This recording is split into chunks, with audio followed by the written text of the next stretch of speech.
is a beautiful day here on the southern cape of the Magdalen Islands, which is a beautiful result of erosion and tectonic plates arguing with each other, which has created this beautiful Canadian island 80 miles north of Prince Edward Island. And I'm here in the Chevy Equinox EV to hopefully put an end to your range anxiety. We'll hit the road and I'll explain.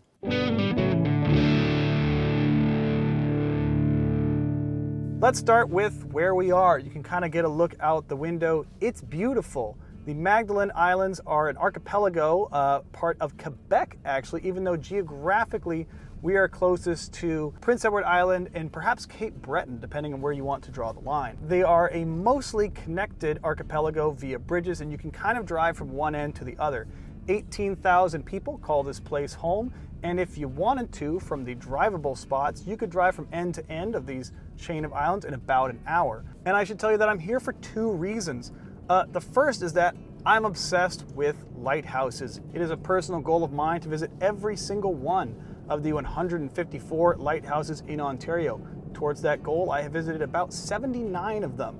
But I also just enjoy seeing lighthouses all over Canada and globally. I've seen a couple hundred, and some of the lighthouses out here, they're exquisite. The second reason is to kind of put to the test some range anxiety that a lot of buyers have when contemplating buying an electric vehicle. They might think that, well, they're not the greatest on vacations, or what if I go somewhere remote?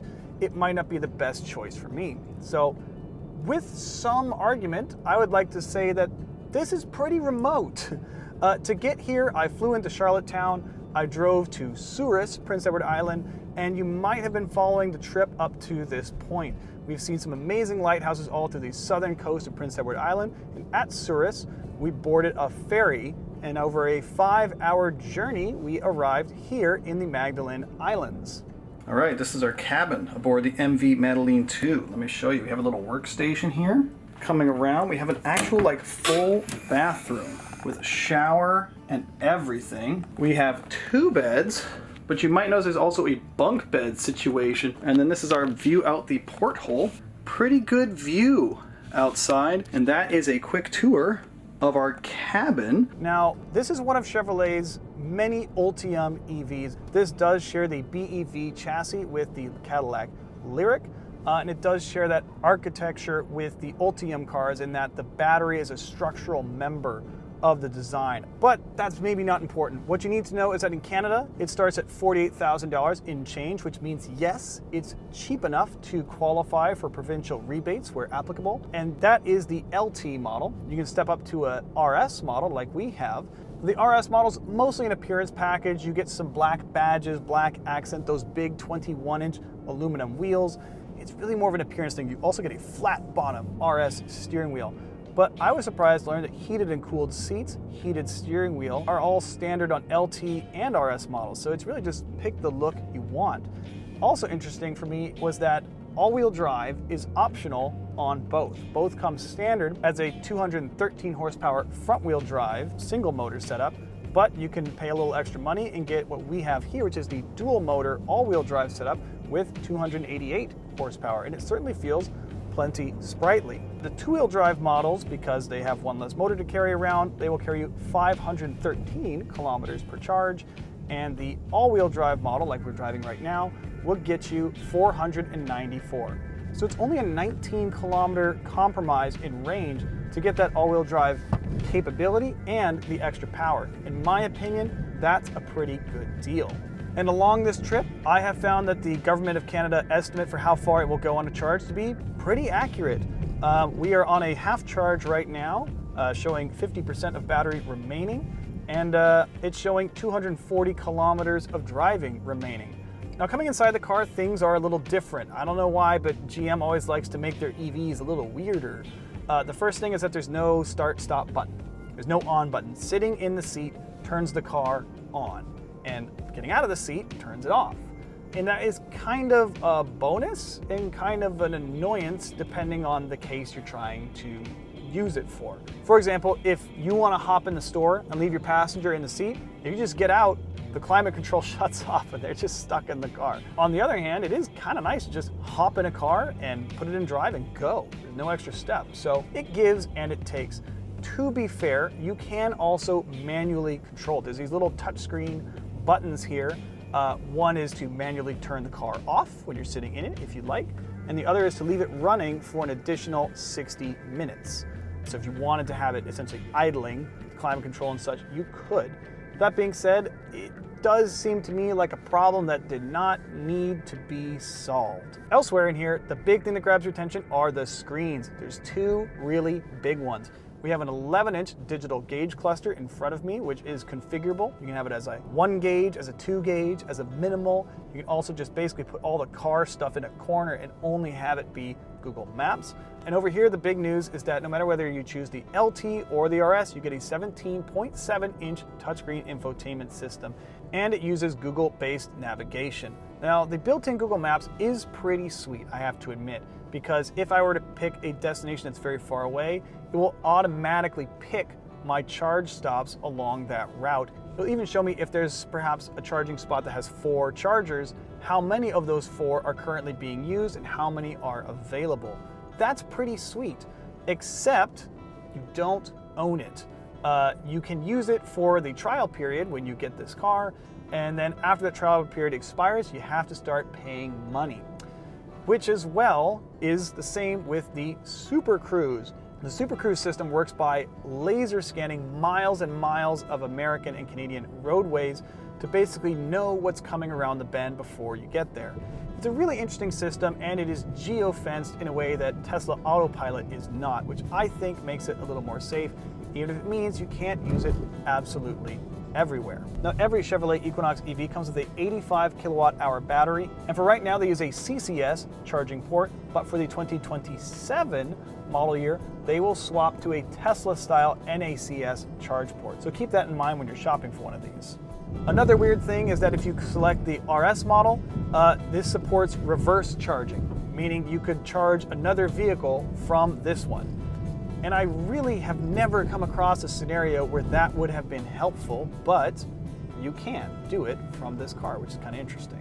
But I've also had a chance to drive this car for hundreds of kilometers through some beautiful Canadian countryside, and I had a chance to figure out what it's like to live with as a road tripper. One of the things I like the most is the ride quality. I was worried when I read the spec sheet and saw this car was going to have 21-inch wheels because I knew I was going to be going over some bumpy roads like this. However, the ride is extremely well tuned, very soft. If I had a gripe, it feels softer in the back than the front, and so it does kind of move a little bit under bumps in a way that's not completely even, like the front and the back are not sprung at the same stiffness. That's a bit odd, but for the most part, as a road trip vehicle, I mean, look at these rough bumps, and it's just handling it so well on 21-inch wheels. I can hardly complain about that. I also have to say, it's just a personal thing, but I actually like the striking color combo of this car. The exterior color is Habanero Orange, which in my opinion is kind of halfway between an orange and a red. It's not a pure orange, but I like it. And the interior is adrenaline red. And I don't know if it's getting my heart pumping, but I definitely like the look. It's more of a two-tone red and black. And the RS comes with this interior, or you can get a more traditional black interior with some red accents. But go big, get the red interior, it looks cool. Now another weird thing, and just like, I don't know why people decide that because a car is powered by electricity, it has to have a bunch of weird stuff. But this has like aerodynamic flush door handles. And I'm sure they're worth a couple points in the wind tunnel, and to be fair, this car is very efficient for its size. However, they are kind of an annoyance. They look great when it's retracted. However, the car is unlocked. They stick out, they don't look great. And when you approach the car, basically what happens is they pop out to greet you. And even when they're out, grabbing them is not easy. When it gets really windy and there's a lot of force applied, it's actually quite hard to grip those little popsicle sticks, as our Jill McIntosh says, and pop open the door. It's a problem that didn't need to exist, just like the lack of a start button. I do also have to give some props though, because the back seat is properly spacious in this car. You can actually put people that you care about in the back for a time period of your choosing, and they will still talk to you when you're done. So the Equinox EV starts at $48,000. The RS will cost you $53,000, and as you see it with pretty much every option, this one is $68,000. I think that personally, I would skip the RS package. It does look pretty cool, but it's a fair amount of money to spend on appearance, and you still get all the goodies. You still get the big touchscreen, you still get the optional all-wheel drive. I'm not really missing out on, the flat bottom steering wheel is cool, but I don't need it. Maybe if you just like how it looks, spend the extra money. I also have to voice my displeasure of subscriptions in cars. I think if you buy a car, you should own it and everything in it. And I don't like this idea that I would buy a car, spend money on an option, and then I get to pay to keep using it. I don't love it. But as this trip kind of comes to a conclusion, I have to say that I have really enjoyed the Equinox EV as a road trip vehicle. It's a perfect size for two people and plenty of stuff to take a fairly decent trip. And with 500 kilometers, give or take, of electric range anxiety isn't really a thing. It's got a comfy ride, plenty of storage, it even has roof rails. You wanted to add a roof box to this thing. It's a nice place to be. There are some little design quirks which I think don't make sense, but overall it doesn't detract from the overall experience for me. Now, I'm testing the car this week, but I'm also testing the Canadian public charging network, and I have to say I'm actually a little impressed out here in the Maritimes. I did pay a visit to what I consider to be the single most scenic electric car charger in Canada at Seacow Head Lighthouse in Prince Edward Island. It's right on the coast. It's right next to a lighthouse, and I just can't imagine a more scenic public charger than that. And to boot, in the off-season at least, I can't speak for when it's July and full of tourists, but in the off-season when I went, it's free. It's not a high-speed charger, but it's definitely a high-interest charger, and the fact that you can swim right there with a view of Confederation Bridge while your car charges, the best. And I actually arrived on the island with above 90% of charge, and I haven't needed to recharge since. I've been here for a couple days. Current charge as I'm writing this is 48%. I may recharge, but I think I'll have enough to actually get myself all the way back to Charlottetown. And perhaps you assumed it, but I'll go ahead and say it anyways. Despite the RS badging, the driving experience is not really sporty. It's more like really sedate. There's plenty of straightforward power. If you put your foot down the accelerator, it will move out, but it's not a sporty driving experience. This is an all-wheel drive CUV. It weighs 5,000 pounds. There's not a lot of sport here, but there's plenty of comfort, so can't complain that much, can we? And for those of you interested in my electric mileage, according to this little gauge here, I've been averaging 4.5 kilometers per kilowatt hour. Also, if you're wondering about tariffs, the Equinox EV is built in Mexico. Well, that is my road trip review for the Chevrolet Equinox EV. It's been a pleasure to take an electric car on a road trip like this, and I like to do it every now and then just to remind myself that even though it's an electric car, you can still take it to some absolutely beautiful places. And I can't think of anywhere I'd rather go see some lighthouses than the Magdalen Islands, and I got here powered only by electrons. So for Driving.ca, I'm Clayton Seams, and don't forget to check out that same website for my full written review of this car, along with my incredibly nerdy photos and write-ups about lighthouses. Thank you for watching.